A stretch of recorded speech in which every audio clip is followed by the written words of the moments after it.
Hello everyone, मैं हूँ प्रीति। चलिए एक कहानी सुनते हैं। ये कहानी है दो व्यक्ति की। एक का नाम श्यामलाल और दूसरे का कमल।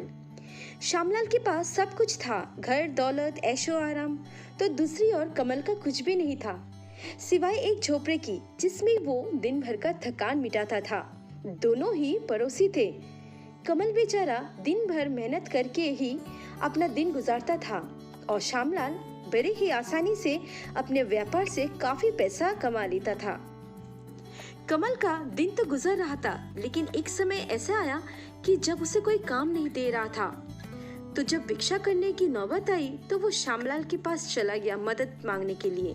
उससे कहा कि कमाने का कोई उपाय बताओ तो फिर मेरा भी कुछ भला हो जाए। लेकिन श्यामलाल हंसते हंसते मजा लेकर कहा कि कुछ मत करो, बस राम राम जपते रहो, देखना तुम्हें सब कुछ मिल जाएगा। कमल बेचारा सरल मन से ही ये सब कुछ मान लिया और राम नाम शुरू कर दिया जपना। एक हफ्ता हो गया। कमल अब बाहर भी नहीं निकल रहा था कोई काम के लिए, और अब दूसरा हफ्ता भी हो गया। कमल बिना खाए पिए पूरा दिन भर राम नाम जाप करते रहे। देखते ही देखते तीसरा हफ्ता भी होने को है। दूसरी ओर श्यामलाल उसका कोई खबर भी नहीं लेता था।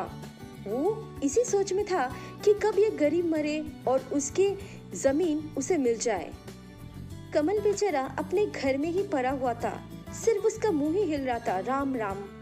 तभी अचानक दरवाजे पे कोई आया। एक आदमी आकर कमल से पूछा कि तुम ऐसी हालत पे क्यों हो और तुम ये क्या बोल रहे हो और क्यों बोल रहे हो। तो कमल ने धीमी आवाज में ही कहा कि मैं राम का नाम जाप कर रहा हूँ ताकि राम को मुझ पर दया आ जाए। तो उस इंसान ने एक शंख दिया और कहा कि ये शंख तुम अगर पूरब की ओर मुंह करके 3 बार बजाओगे तो तुम्हें जो चाहिए वो ही तुम्हें मिलेगा। ये कहकर वो इंसान चला गया।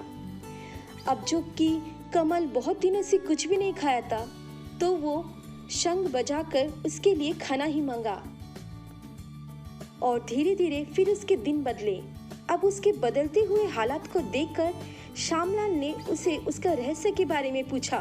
तो कमल ने बड़े ही सरल मन से ही पूरा घटना बता दिया श्यामलाल को। अब श्यामलाल के मन में लालच आ गया और वो बड़ी ही चतुराई से कमल का शंख चुरा लिया। कमल पूरा दिन भर इधर उधर सब जगह पे ढूंढा, लेकिन उसे नहीं मिला। और एक दिन कमल जब श्यामलाल के घर में गया तो उसने देखा कि उसका शंख श्यामलाल के घर में। वो जैसे ही लेने वाला था, श्यामलाल ने उसको पकड़ लिया और दोनों में बहुत तू मैं हुई।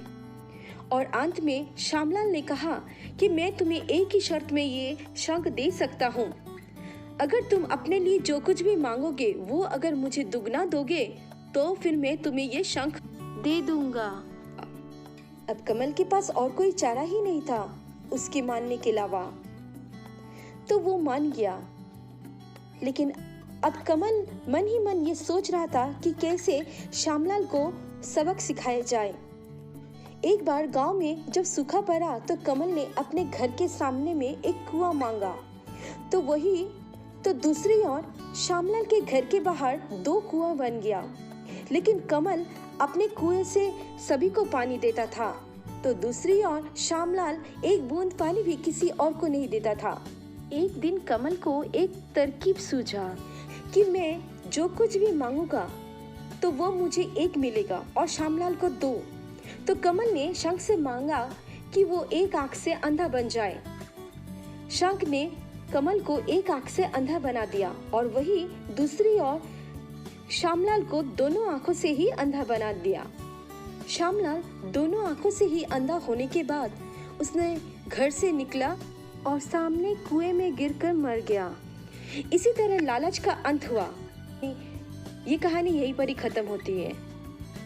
तो दोस्तों, जितना हो पाए उन लोगों की मदद कर देना जिनको जरूरत है। जब आप लोगों की मदद करोगे तो फिर कोई ना कोई आपको भी मदद कर देगा। तो चलिए लोगों की मदद करते हैं। अगर 100 जनों का नहीं कर पाए तो एक ही सही, किसी एक जन का मदद तो कर ही सकते हैं ना हम लोग। अगर यह कहानी आपको अच्छी लगी है तो लाइक एंड सब्सक्राइब ज़रूर कीजिएगा। नमस्ते।